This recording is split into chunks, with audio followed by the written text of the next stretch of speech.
गुरुवार की शाम जमीन और संपत्ति के विवाद में भिखारीपुर निवासी श्यामलाल यादव का रिश्तेदारों से विवाद हो गया। विवाद के दौरान दामाद और सौतेले बेटे ने संपत्ति में हिस्सेदारी मांगी। अधेड़ के इनकार करने पर दोनों ने मिलकर हमला कर दिया।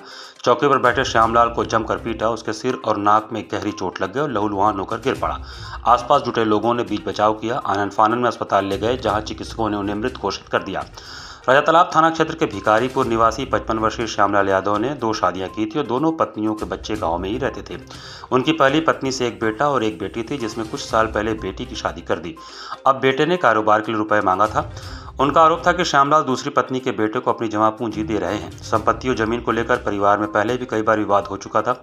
रिश्तेदारों ने पंचायत करके मामला निपटा दिया। इसके बाद बीरबहानपुर स्थित हनुमान मंदिर के पास मकान बनवाकर रहने लगे। गुरुवार को श्यामलाल का दामाद घर आया था और फिर संपत्ति की बात शुरू हो गई। घर के बरामदे में उसका बेटा आ गया और आज ही संपत्ति के बंटवारे की जिद करने लगा। बातों में विवाद बढ़ गया और दोनों ने मारपीट कर उसे गंभीर रूप से घायल कर दिया। आसपास के लोगों ने बीच बचाव किया तो दोनों मौके से फरार हो गए। पड़ोसियों ने घटना की सूचना पुलिस को दी और सूचना पाकर राजा तालाब थाना प्रभारी अजीत कुमार वर्मा के साथ कस्बा चौकी प्रभारी विपिन पांडे मौके पर पहुंचे। घायल श्यामलाल यादव को भिखारीपुर स्थित विमला हॉस्पिटल में भर्ती कराया गया, जहां पर हालत गंभीर होने की वजह से डॉक्टरों ने बीएचयू स्थित ट्रॉमा सेंटर को रेफर कर दिया। लहूलुहान श्यामलाल को बीएचयू ट्रॉमा सेंटर लाया गया, जहां पहुंचने से पहले उसने दम तोड़ दिया। जांच के बाद चिकित्सकों ने उन्हें मृत घोषित कर दिया। श्यामलाल यादव की हत्या की सूचना पर पुलिस के आला अधिकारियों ने घटनास्थल का निरीक्षण किया। एसीपी राजा तालाब के नेतृत्व में एसओजी, स्थानीय पुलिस और सर्विलांस सेल की संयुक्त टीम गठित की गई। पुलिस ने अज्ञात अभियुक्तों के खिलाफ मामला दर्ज कर दबिश शुरू किया। इसके बाद पुलिस ने जांच पड़ताल कर हत्या के आरोप में 2 को गिरफ्तार किया। गिरफ्तार आरोपी 32 वर्षीय राजन यादव, मिर्जा मुराद और 38 वर्षीय दीनानाथ यादव राजा तालाब के रहने वाले। पुलिस ने इन दोनों को राजा तालाब पावर हाउस के पास से गिरफ्तार किया।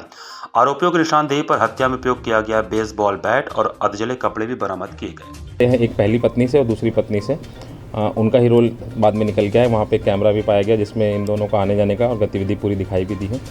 और ये जब इन लोगों से डिटेल पूछताछ करी तो पता चला है इनके पिताजी के किसी अन्य महिला से संबंध था और ये प्रॉपर्टी कोई उसको बेचने वाले थे, जिससे इनके घर में लगातार लड़ाई झगड़ा और चर्चा चलती रहती थी। तो ये कल अपने पिताजी को समझा रहे थे, उसी बीच में इनकी गाली गलौज हुई, आपस में बहस हुई और जो इनकी पहली पत्नी से वाइफ है राजन यादव, उसने उनको बेसबॉल से मारा और जो दूसरी पत्नी से बेटा है दीनानाथ यादव, वो भी वहीं पर मौके पे था।